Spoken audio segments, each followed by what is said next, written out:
पहले जान लेते हैं कि बदलाव के मुख्य कारण क्या हैं। ये एक ग्लोबल एजुकेशन डेवलपमेंट एजेंडा है भारत सरकार का, जो कि गोल 4 में रिफ्लेक्ट किया जाता है और उसके अंतर्गत 2020 तक एक सस्टेनेबल डेवलपमेंट इंडिया ने अडॉप्ट करना है। तो ये बदलाव का जो शुरुआत है, जो मुख्य धारा है, वो 2015 से चली आ रही है। 2015 में ही ये एजेंडा अडॉप्ट किया गया था, यानी कि स्वीकार किया गया था, जिसमें कि ensure inclusive and equitable quality education and promote lifelong learning opportunities for all, ये एक एजेंडा स्वीकार किया गया था।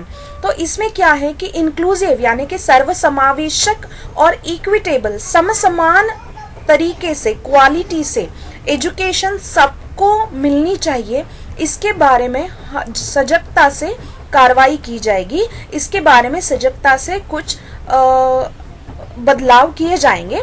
ऐसी ये एजेंडा है, ऐसा ये एक तरह का जिसको बोलते हैं कि एक रिजोल्यूशन पास किया गया है। और लाइफ लॉन्ग लर्निंग अपॉर्चुनिटीज बच्चों को मिलनी चाहिए, या सभी को जो एजुकेशन ले रहे हैं उन बच्चों के लिए टिल द एज ऑफ 18, जो टीनेजर्स हैं उनके लिए भी लाइफ लॉन्ग लर्निंग कैसे अपॉर्चुनिटीज हम दे सकते हैं, इसके बारे में हम सजगता से काम करेंगे। और इसमें क्या होगा कि वैश्विक स्तर की शिक्षा पद्धति हमारे root level, grass root level जो बोलते हैं, उससे प्रारंभ होगी और वो 18 साल तक बच्चा वो सीखेगा। तो ये ग्लोबल एजुकेशन सिस्टम के साथ कॉम्पीट करने वाली एक शिक्षा पद्धति हम इंट्रोड्यूस कर रहे हैं। ब्रिटिश साम्राज्य के तौर पर अगर हम देखा जाए तो हमें पता है कि ब्रिटिशों ने काफ़ी शिक्षा पद्धति में बदलाव किए थे और हमारे इंडिजिनस स्टडी पैटर्न्स को डिस्ट्रॉय कर दिया था। तो ये जो नई शिक्षा पद्धति है वो हमारे इंडिजिनस स्टडी पैटर्न्स को, यानी कि शिक्षा पद्धतियों को वापस ला रही है। इसका मतलब ये नहीं है कि हिंदू फोबिक होना चाहिए हमें, या हम बहुत ज़्यादा वैदिक काल की शिक्षा पद्धति, पुरातन शिक्षा पद्धति वापस ला रहे हैं, लेकिन उसमें से जो अच्छाइयाँ हैं उन अच्छाइयों को लेते हुए हम काम करने वाले हैं।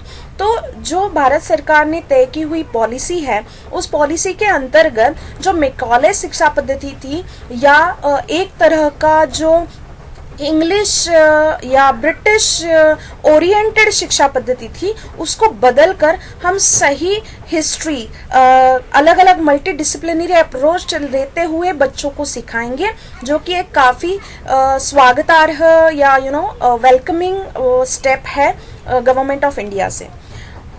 जैसा कि मैंने कहा कि प्राथमिक तथा बहुआयामी शिक्षा का महत्व है।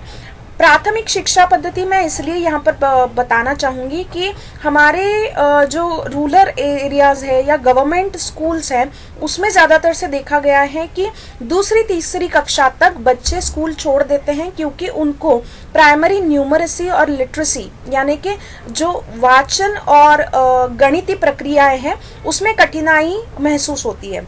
तो इसीलिए प्राथमिक शिक्षा पद्धति पर भी हमें बहुत काम करना है, ऐसा इस पॉलिसी डॉक्यूमेंट में खास करके कहा गया है। और बहुआयामी शिक्षा का महत्व भी बताया गया है।